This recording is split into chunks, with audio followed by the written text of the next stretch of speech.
Welcome back to another round of playing the Wizards with myself, Saruman versus Radagast.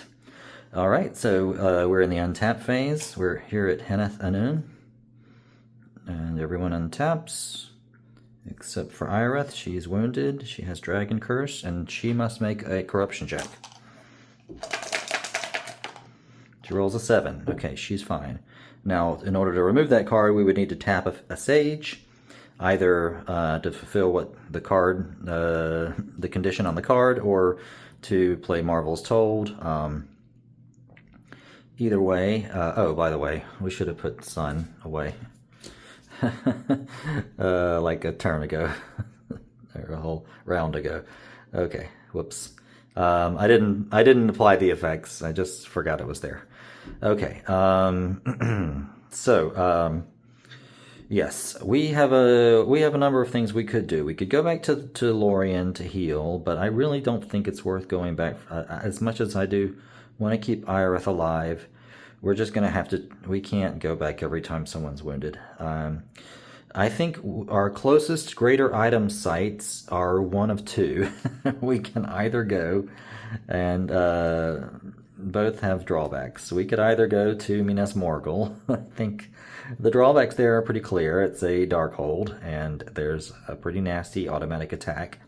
Or we could go down to the end of the Anduin, to the mouths of the Anduin, and visit Tolfalas, and that is also has a pretty nasty automatic attack, 3 of 7. But I think we can deal with that, and obviously pretty less nasty stuff can be played than at Minas Morgul. So I think that's what we'll do. I think we're going to stay in the same configuration, but I will pass. I'm having flashbacks from that first game where Aragorn was corrupted in the end, and so I think I might pass the Horn of Anor to Théoden. I'm going to have to make a corruption check, but unless I roll a natural 2, I'm fine. It rolls a 4. Yeek. Not amazing, but okay. Because of that, that's the reason why I'm a little concerned about it. And so that frees him up, and hopefully we can pick up this sword at Tolfalas. Closest haven is Edelon, but it's actually only 3 regions away. We're in Athilion. We go Athilion, Harondor, and then mouths of the Anduin. So it's double wilderness, coastal, and we're headed to a ruin and lair. We can draw 2. Our opponent can draw 2. Okay. Horns, horns, horns. Pierced by many wounds. Okay. Dwarf. And from the pits of Angmar.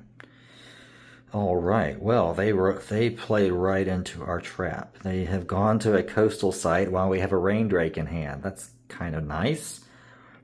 Fortunately, that's about the only thing we can play of what's in our hand. We have cards in our discard that we'd like to bring. I did like the land drake. I mean, attacker chooses defender. That is, it's hard to understate how great that is. So we may want to bring back the land drake. And I mostly just want to get stuff moving in my hand. So let's use it or lose it. So we're going to play first from the pits of Angmar. Well, let's do it this way. Let's put our permanent hazard event. We're going to play Dwarf from the pits of Angmar. And now before we throw this rain drake on them, do we have... based on what we've seen of their game so far, I don't think Alone and Unadvised. I don't know that Lure of Nature is going to be that great either, because they're not really going around in the wilderness as much. They have 1 ranger. No, 2 rangers. Éomer's a ranger, okay.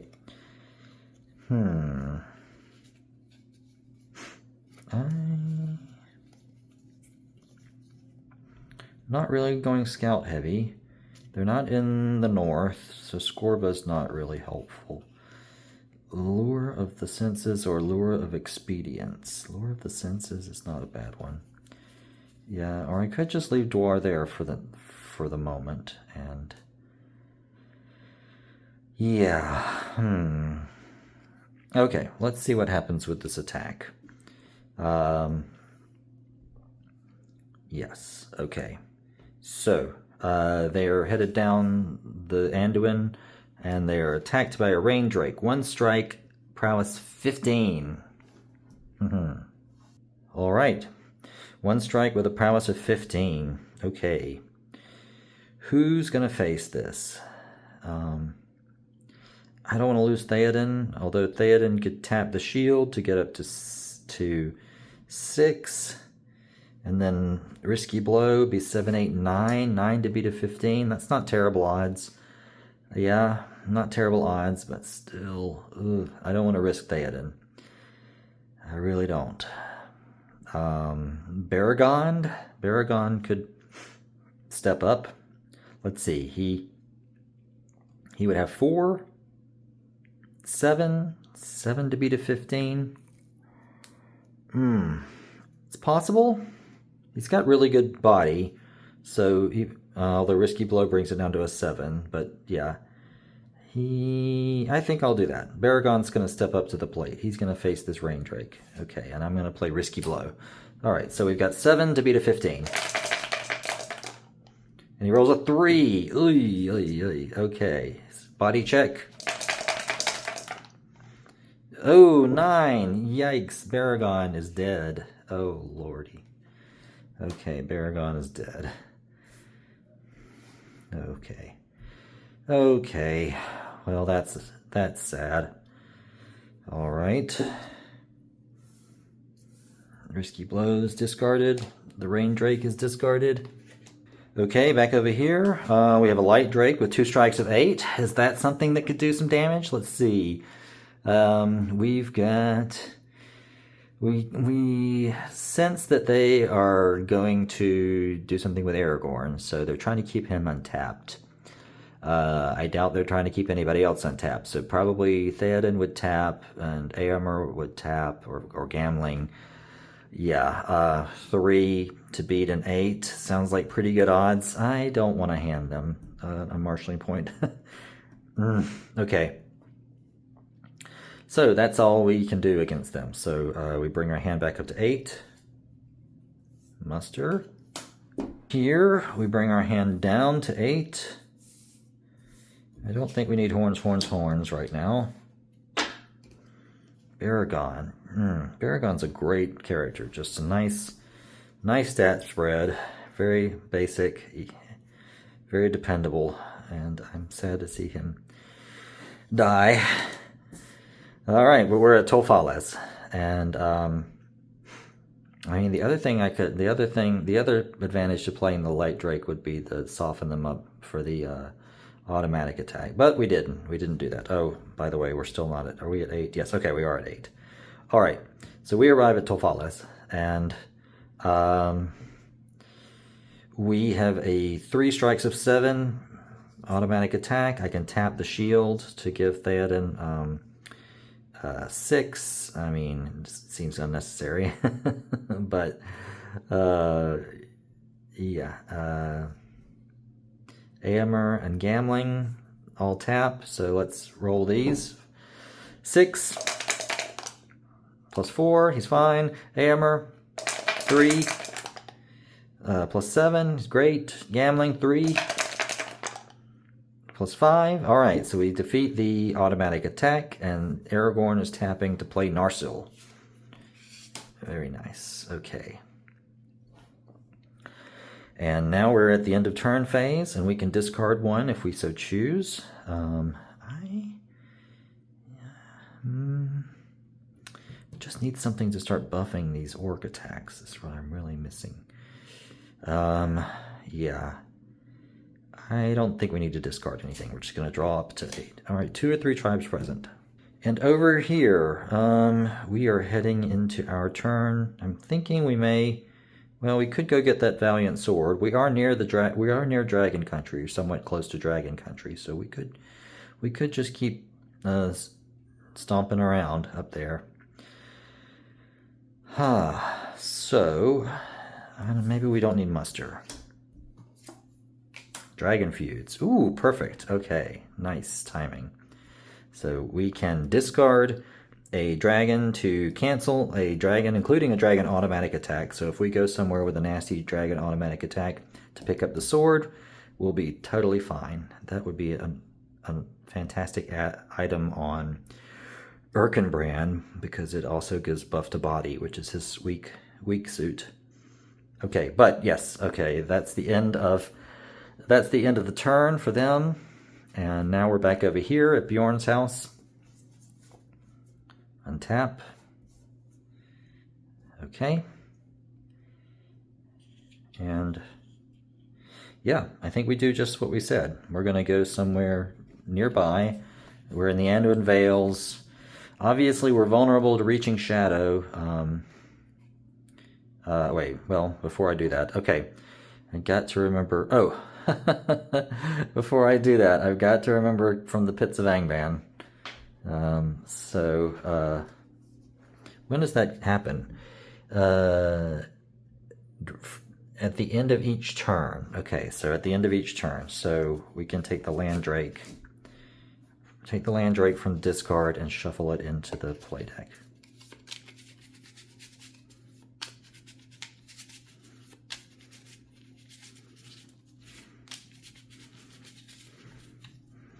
And they don't have any drakes in their discards, so they can't do anything with that effect. Okay.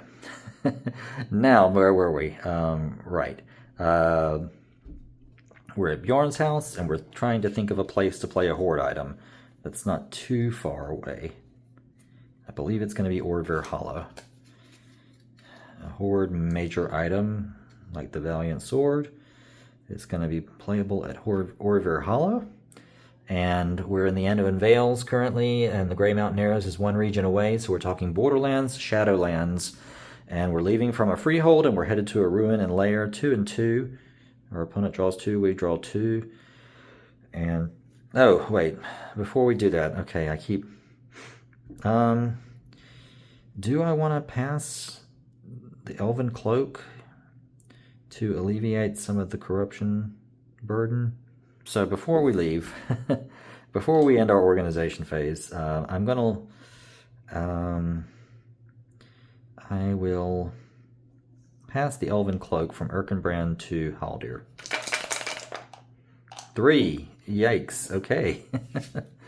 Almost lost Erkenbrand there. Okay, but we didn't. So Haldir has an Elven Cloak, appropriate. And Erkenbrand is freed up, and so maybe we can pull this. Maybe we can pull the sword with him.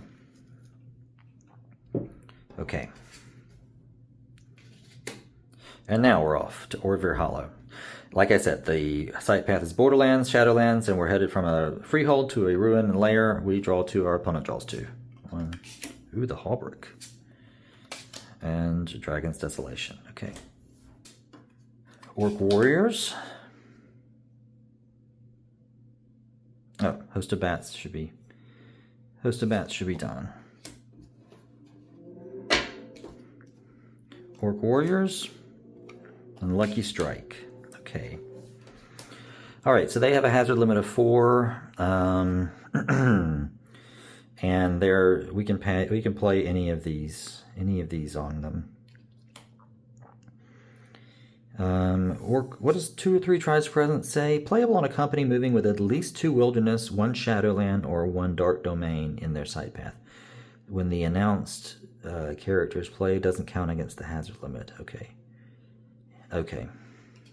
Let's see. Pierced by many wounds. They have 4, so we don't have an attack that has more strikes than they have prowess, or they have members. So we're not going to be able to play that on them. So let's... I don't think these are going to be helpful.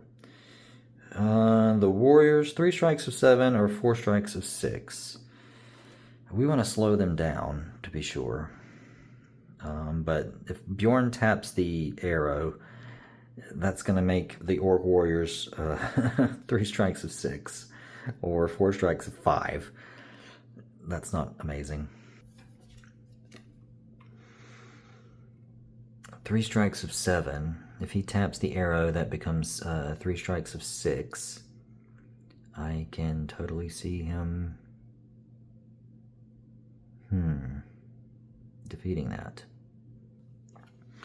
4 strikes of 5, 4 strikes of 6. Okay, let's give it a shot. Let's try something. Okay, 4 strikes of 6. Alright, and by the way, they're key to the Anduin Vales. Okay, so 4 strikes of 6. Okay, so do we want to tap the arrow? I don't think we need to. Well, we could, if we're trying to keep Erkenbrand untapped. We don't have to pull the sword with Erkenbrand, but if we're trying to keep Erkenbrand untapped, maybe we should. I don't think that's a good enough reason. I'm a little worried that they have something else planned, because this is kind of weak sauce, so they may be trying to soften us up.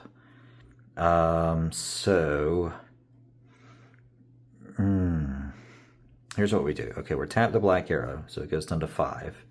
And I'm going to leave everyone untapped except Haldir. Well, it's 5. Yeah, Haldir's going to tap. Haldir taps. Okay, so Beorn has 4 to beat a 5. He rolls an 8. Okay, Erkenbrand has 2 to beat a 5. He rolls a 9. Okay. Gimli has 4 to beat a 5. He rolls a 4. And then Haldir has 4 to beat a 5. And he rolls a 10. Okay, so we got our first kill. Very nice. All right. Other side. That was not great. But if we play the warriors, maybe we can do some damage there. Let's see. Or the lieutenant. No, let's save the lieutenant for last. Okay, 3 strikes of 7. All right, 3 strikes of 7. So, I think I may end up having to tap Erkenbrand. Okay. So, Erkenbrand taps to face 1 strike, because otherwise he's going to be down to 3, and he could die. And I don't want that. So 3, and Beorn is going to stay untapped, leaving him at 3, or no, at 4. Well, so Erkenbrand's tapping to face the strike. The others get to no one else is tapping, so the other strikes get to be placed where the opponent chooses. So I think he will choose Beorn and Haldir, because Gimli has a nice buff against orcs. Okay, so let's do it. Beorn has 4 to beat a 7. And he rolls a 3. All right, so it's ineffective. Okay. Erkenbrand has 5.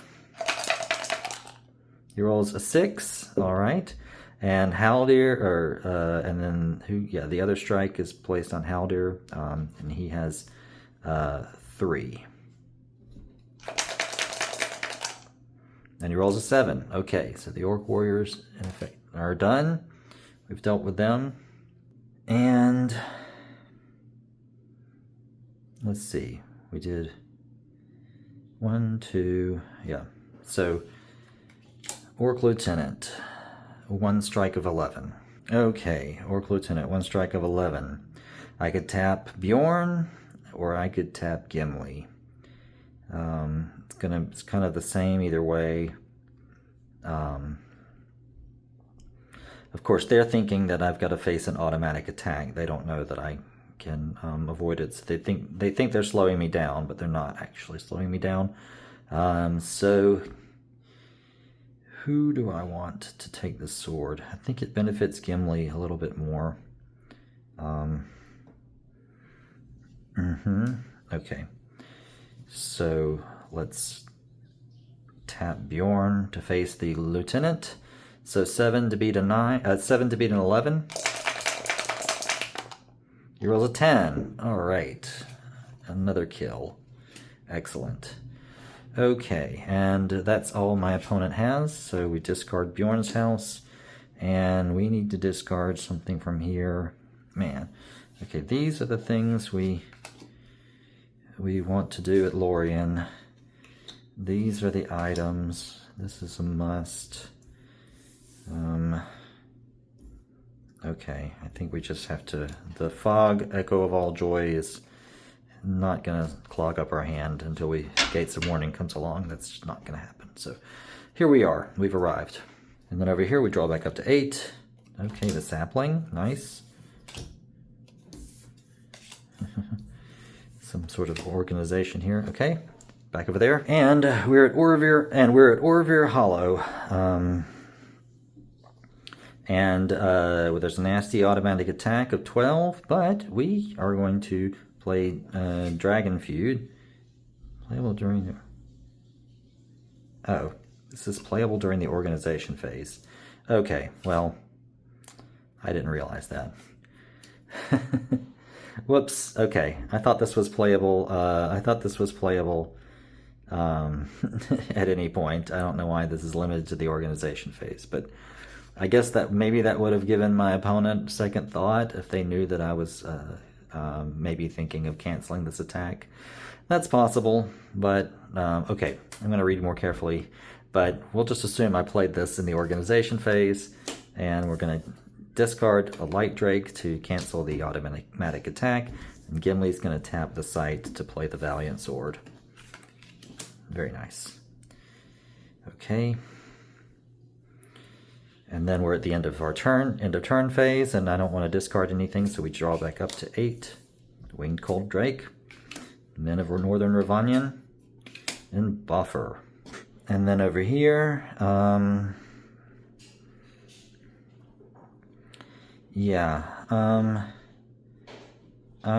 have a lot going on. I don't need this in my hand right now, so we're going to discard that and draw up Palantir of Orthanc. Okay. All right. And that's the end of the round.